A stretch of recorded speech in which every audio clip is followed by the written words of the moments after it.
നീ കമ്മിറ്റഡ് ആയാ? ആ എന്തു പറ്റി? ആലോചിച്ചിട്ടൊക്കെ തന്നെയാണോ? അവനെന്താടി കുറവ്? അതിന് അവനെന്താ കൂടുതലുള്ളേ?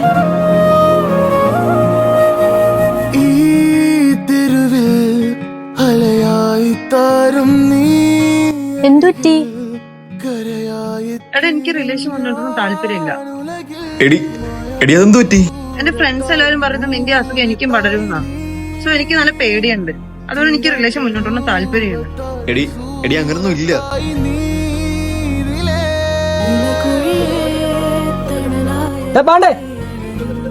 എവിടെ പോയാ? നിനക്കൊക്കെ എന്തിന്റെ കുറവാടാ? എന്തിനാണ് എന്നെ പാണ്ടേന്ന് വിളിക്കുന്നത്? എടാ ഞങ്ങൾ എന്റെ കൂട്ടുകാരൻ വരില്ലടാ. ഇനി മേലെ എന്നെ പാണ്ടേന്ന് വിളിച്ചാലാ മനസ്സിലായ? സിനിമടാ, നിനക്കിപ്പോ സിനിമയൊന്നും ഇല്ലേ? ഇവന്റെ ഈ കോലം വെച്ച് ആര് സിനിമയിൽ എടുക്കാനാ? നിനക്ക് വല്ല ഭ്രാന്തും ഉണ്ടാ?